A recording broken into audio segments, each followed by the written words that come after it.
Hello, everybody. Thank you for joining me. Hopefully, you can actually hear me now. Hope everybody is well. United have beaten Manchester City 1-0 at the Etihad. Ollie becoming only the third manager to do so. Interestingly. We won the game and lost the tie. And, what can you do on that, really? I think that went a lot better than all of us expected. And, yeah, it's shit. And ultimately, it's not where Manchester United want to be as a football club, and it's not where we want to be as a team. But the reality is, we're not. I mean, we're nowhere near as good as City. What was City's substitutes today? They brought on David Silva and Gabriel Jesus. Fucking hell. Would both of them be both of our best players? We've got fucking nothing, have we, like that? So, John in the comments is mentioning Solskjaer come out just a second ago and said, I want a striker out who wants to break his nose to score a goal. I find that a massively interesting saying or a massively interesting phrase from the guy. He clearly wants another striker, and I think the options that we lack up front, I thought Marshall was anonymous today. And sometimes you can't necessarily just blame the striker because they have to get service, and we just don't offer any sort of service whatsoever. But he was anonymous. It is a fact. Didn't really see him doing a hell of a lot at all, right or wrong, to be honest with you. He had one half decent chance, which probably should have been a target with, but he blazed it over. But it's unlikely that I think United managed to get somebody in now. I think when I woke up this morning, how I thought today was going to go, well, it went a lot differently, to be honest with you. I thought we were in for an absolute pump-in tonight. And when you look at that, front five, front six that City put out, you're like, Jesus fucking Christ, we just can't compete with that in the slightest, can we? Absolutely not. And there were some players, I think Marshall's one, I think Lingard's one, just didn't step up to the mark today. I don't think anyone had a bad game. I learnt a new phrase today, which is a Serbian brace. Which I'm pretty fucking buzzing with, actually. I like it. Serbian brace, for anyone who doesn't know, and I didn't know an hour ago, is a goal and a red card. So start adding that to your vernacular. Let's use that going forward. Serbian brace. Fucking hell. What a finish it was from Matic, wasn't it? What a fucking finish. Bruno Fernandes is obviously the big news coming in.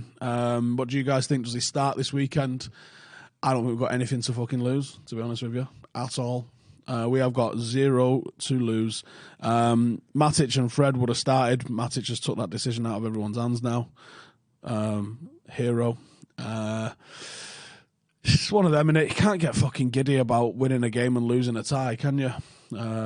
It's a shame because, one goal, the momentum might have shifted for us, and 10 men away at the Etihad with the fucking worst 11 that I've seen us put out in years and years and years. It wasn't the worst, was it? It really, really fucking could have gone so much more difficult for us. A lot of people saying bye-bye Lingard. That was a terrible performance from Lingard. Ollie's grown a pair of bollocks, hasn't he, over the last day or so, and he's come out with a few things that you're like, fair fucking play, mate. Screaming over there at Lingard, saying, you lose the ball again, I'm going to fucking pull you off. Guess what? Lost the ball again. Fucking pulled him off. Can't argue with that, can you?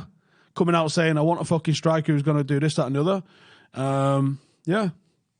I do think there is a dark side to Ollie. I spoke to one of the younger players earlier in the season. I can't think when it was now. But it was when Evra was there, and he posted a picture on his Instagram of him talking to Evra. In training, because obviously everyone was there coaching with the under-18s a little bit this year. Obviously, I know Paddy, and I know the jokey side of Paddy, but I also know the very, I'm not sure what the right word is here, somber, serious side of Paddy. And I had probably one of the best football conversations I've ever had with another human being was, luckily, I'm privileged to have got this with Paddy Evra. The conversation I had with Paddy, I could see that this is a fucking United fan. Doesn't matter where he was born. This guy loves United as much as I do. And I really felt deep within every fibre of his being that this is a man that fucking loves this club. And obviously there's this stupid fucking silly side of him, dressing up as a panda and dancing and all that sort of shit. But I always wondered, was there the third side of him? Could he have that real venomous streak where he's going to nail someone, where he's going to hammer someone for not doing the right thing? Can he flash on a player? And to my absolute delight, the player that I spoke to went, pretty much only seeing his fucking flash side, to be honest. He's got such high standards, and the only thing he's ever lost his rag with us, this is paraphrasing from the young lad I spoke to, he said the only thing he's ever lost his rag at is when standards aren't met. His standards are here, and if you do a pass, this, that, and the other, anything that's not, boom, the highest of standards, Evra was onto him 4 or 5 times a day, absolutely fucking ripping into him. There was talk that he absolutely fucking tore shreds off Luke Shaw while he was there. And I think having somebody like Evra around for those young lads was a massively beneficial and positive influence on their careers. And I'm not suggesting that he would go on and do anything, but I always thought Solskjaer's got to have that edge. Solskjaer's got to have that ruthless streak in him. You don't become the sort of finisher that he was, being some sort of nice guy. And some of the stuff he's come out with in press conferences, he didn't need to. And I don't think he's done his own reputation any favours with some of the stuff he's come out with. The accusations of him being a yes man and this, that and the other, that's a load of bollocks. Jose didn't come out and say the sort of stuff he said after he left the club while he was at the club. It was obvious Jose was pissed off, but it would show he was pissed off with players. He would show that he was pissed off with the press, but he never had a go at the board. And it's hilarious that people say that, look at this yes man puppet sort of quote that came out of Mourinho. Well, Mourinho, mate, you were saying the same fucking thing. You was literally saying the same sort of shit that Ollie says, but Ollie does it with a smile and you did it with a frown. There's a difference in the way they're both going about it, and both of them can be right and both of them can be wrong. And I think that Jose was too far one way, and I think Ollie's too far the other way. And I think a middle ground needs to be found. But I think Ollie's in his dream job. And I think he wants to be the man that turns this around. And I think he believes he can be the man that turns this around. And he probably isn't, ultimately. We have to go down the path of allowing someone the opportunity to build a team in their image and see what they can play like. Because I don't think anyone's under any delusion that we're a better football team than Manchester City. But 2 out of the last times we played them, we beat them. Manchester City. The only team to take points off Liverpool this season. These are things that start to mean something. And look at the team we've got. Look at the fucking side that we have got. It's horrendous. And we've taken points off every team in the top 6. Nobody else has done that. We got to a semi-final of a cup. We're in the knockout stages of the Europa League. We've advanced in the FA Cup. We've lost our best player, our most informed player, and our most improved player. We haven't got a captain. He's fucked off, as much of a shithead as he was.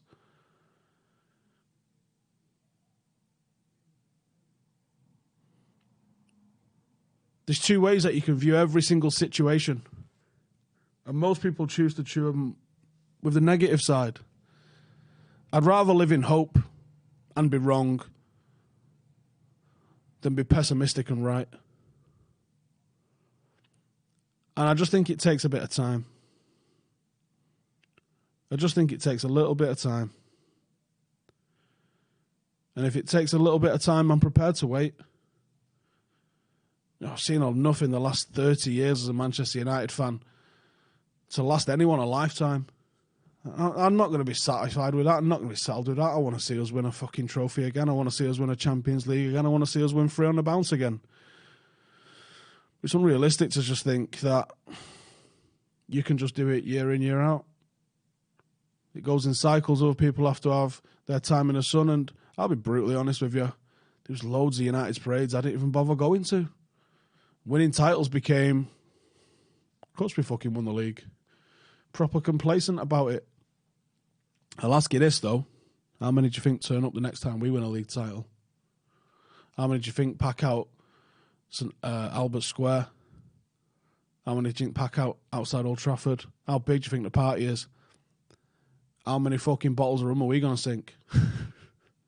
Because I'll tell you what, it'll happen again. And it'll be fucking mint. But what makes it sweeter is going through this kind of shit. And you have to go through this kind of shit sometimes. I mean, I'll be honest, I didn't have to go through this shit. My first game was in 1990. We just won the FA Cup. Followed it up with a Cup Winners' Cup. This shirt here, the white one.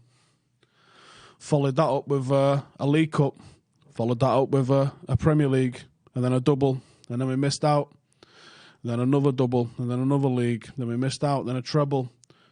So I'd never really gone with more than a couple of seasons without winning anything until I met a man called David Moyes. And even then, under Louis, we've won trophies. And under Jose, we've won trophies. It's just that league feels so fucking far away, doesn't it, at the minute? And a Champions League, can't even get in the fucking competition to play in a group stage, let alone fuck about in a final. But how sweet's that parade going to be that day? And how many of us are going to fucking come from far and wide and take fucking weeks off and just get absolutely fucking twisted out of your box? It's got to be top. It's our turn to be a bit shit for a bit. No one likes it. But at the same time, no one thinks that we're going to be able to think under this current regime we're going to have it. Some of the comments there just saying, hypocritical fans, everybody was okay with Jose's boring tactics, but suddenly all his tactics are poor. If I had a quid for the amount of times that people would be like, I'd be happy losing just if we played attacking football. Well, that's a load of bollocks, isn't it? I'd be happy losing if we played the youth. Well, that's a load of bollocks as well. I don't know if Ollie's the right man. I don't know if any of these players are going to be here when we lift the title up. I'll tell you what, though. I know that these owners aren't the ones. And don't think there's much more to say on that, is there? Do you want to really talk about the fucking match? I thought Maguire was all right. I thought Matic was all right. Outside of that, Brandon was all right. Didn't have the ball at all. I mean, we didn't have the ball at all. Look, Bruno's a step in the right direction, but I'm certain he's here to replace Paul Pogba, who I think's going in the summer.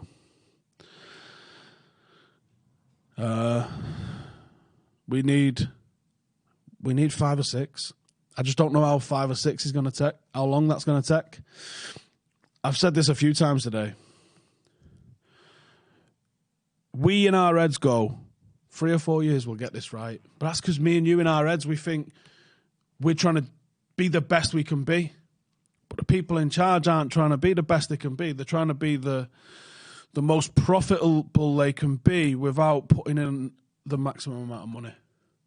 And that's where our ownership and our fans clash. Because we want to win fucking 38 out of 38 in a season, don't we? And they go, what gets us into the Champions League? Can we do that? But the problem is you're not competing against other people who are trying to compete to get into the Champions League. You're competing against people who are trying to have perfect seasons like Liverpool.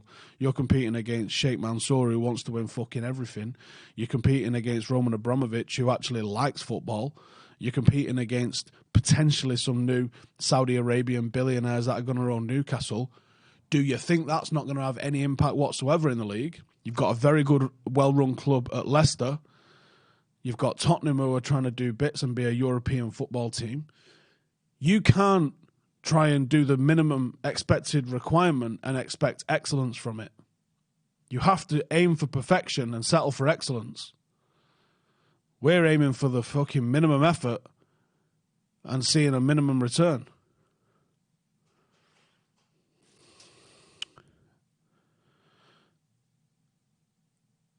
Yeah. If we want to fix this club, it starts with new owners. The problem is, neither you nor me can do anything about the cunts that are in charge. And that's the nightmare, isn't it?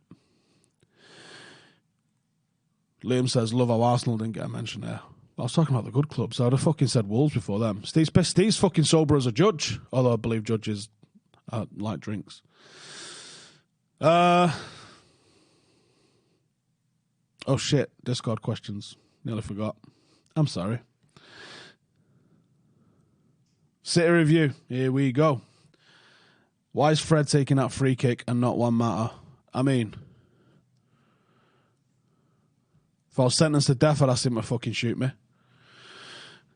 Do you think we could have pushed on if Matic hadn't got sent off? I thought we looked okay. We were sort of breaking okay. But, you know, back three the way to go. I still don't think so. I certainly don't think so with Luke Shaw in there. If Bay's in there or Axel's in there, we might have a different story. Would Bruno make a difference? Oh, yeah.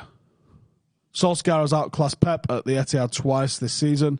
If we don't win any cups and miss out on Champions League, has he shown enough to warrant a full second season? I think so. Thoughts on the Woodward incident? I did speak about that on the Patreon podcast, which, Cam, have you uploaded it? Yeah. Right, Cam's uploaded it, so I'll put the link out in a bit if you want to listen to that. Are we seeing Fred becoming the first man on the team sheet? I mean, yes, but very likely only because of numbers at the moment. For me, he probably shouldn't be first choice if we've got everybody that we want. Thoughts on how we've now got the best four midfielders in the world?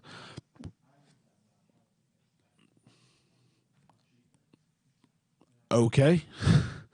Is that a good result? Result? Yes. I mean, we're out, aren't we? And fundamentally, that's all that matters. Ollie is going for this formation now and again, showed some good signs when we played it, so we'll stick with it in the long term. The long term, I'm not against it, to be honest. I do like a two-striker system if you've got the right strikers to play it, and I think this probably benefits us a bit because we haven't got three players that we can actually play up front, so it's not the worst idea. Heard rumours Ollie would be sacked if we lost the game badly. We've heard that 5 times, haven't we? But yeah, some qualities, disposal, he may do well. Yeah, I think you're right. I think it's time Greenwood calls it a day on his career. What?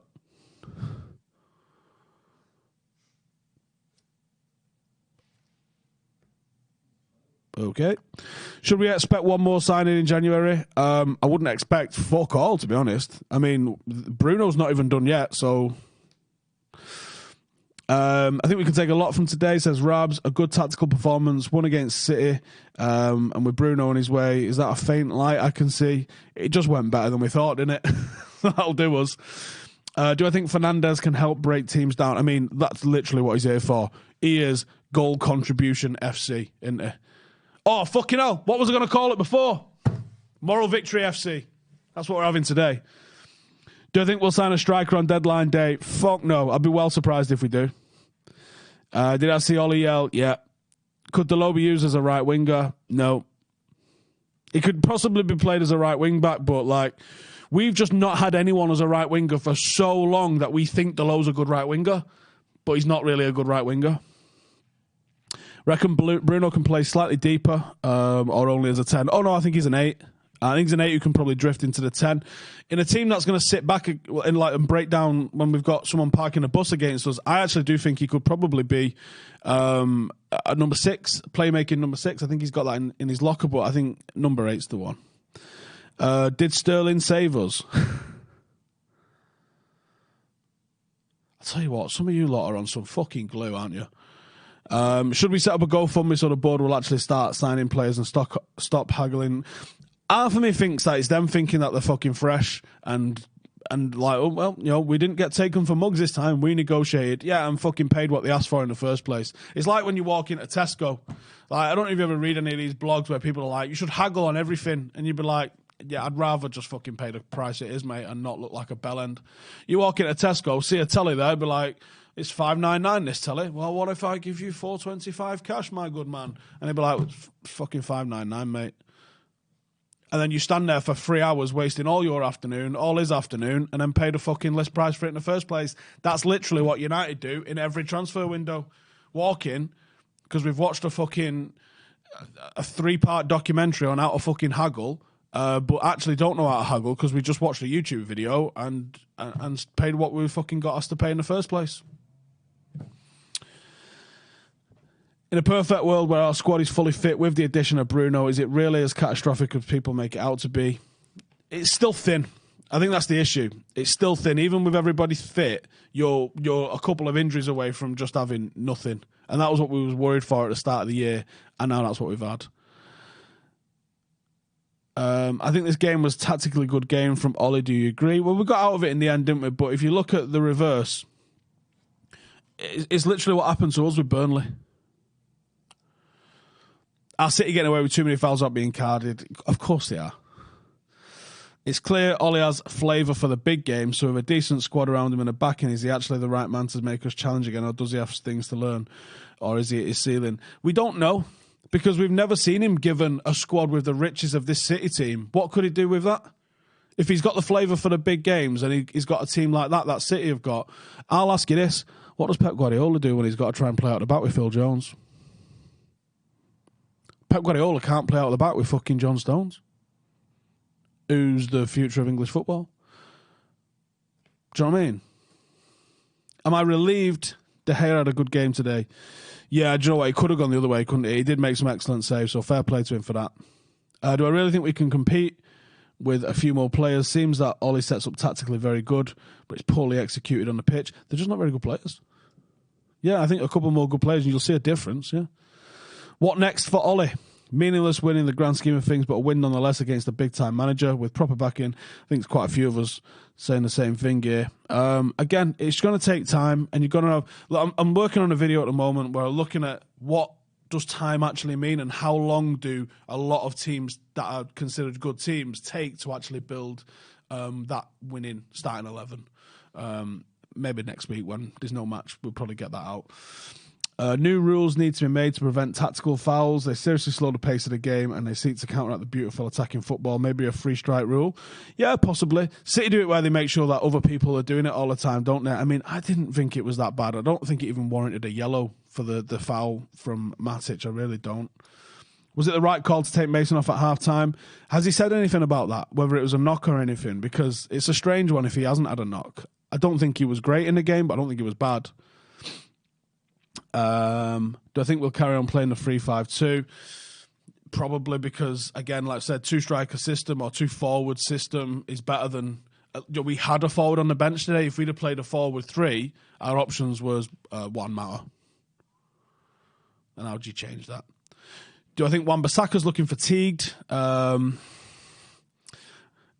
Here's the difference. You saw City rest Aguero for Jesus, and I can't remember who came off for Silva.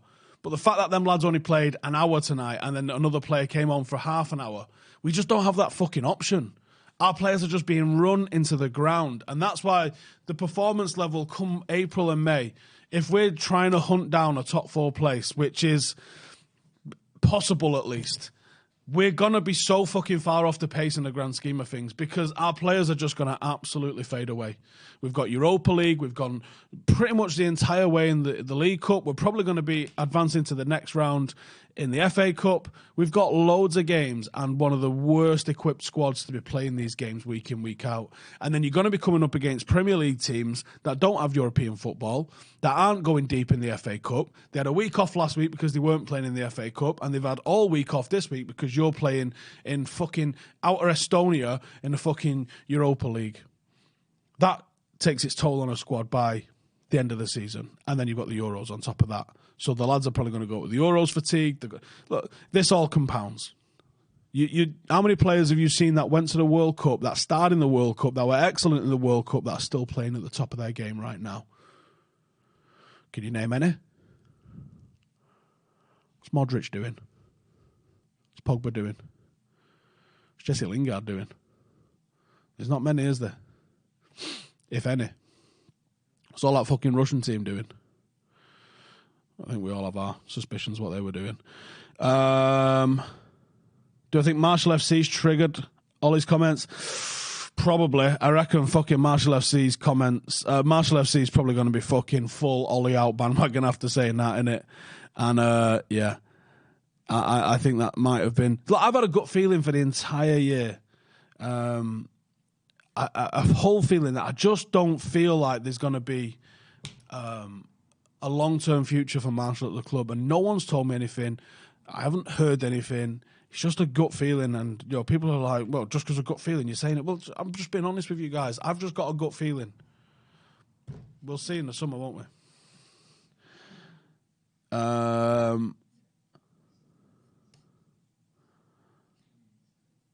By Grealish and Sancho in the summer when Pogba goes 4-3-3.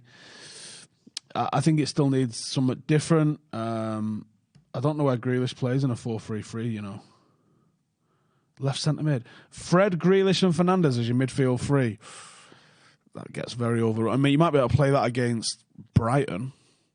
I don't think you're playing that against Liverpool. Yeah,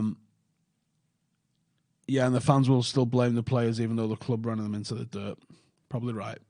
Yeah. I mean, look at how bad Matic was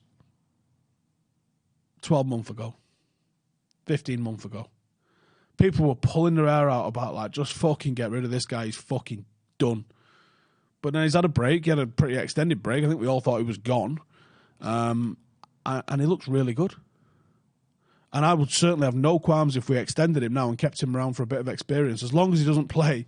I mean, look at the game schedule. I mean, he's getting a little bit of an extended break now, but look at the fucking amount of games he's just played. It's insane. Right. Do us a favour. Like the video if this day has gone a lot fucking better than you expected it when you woke up this morning. And do you know what? Tomorrow is Thursday. We'll be doing 5 things you learn in the morning. So make sure to check that out. And we have got the fixture list coming out tomorrow evening. So definitely stick around for that. It's me and Joe talking about all of the upcoming fixtures in the league. Probably looking a little bit ahead to the Madrid derby and some of the other sports that are kicking off this weekend as well. And that's about it from me. But thank you guys for tuning in. Make sure to subscribe if you haven't already. Hit that notification bell if you have. And I'll see you guys in the next one. Laters.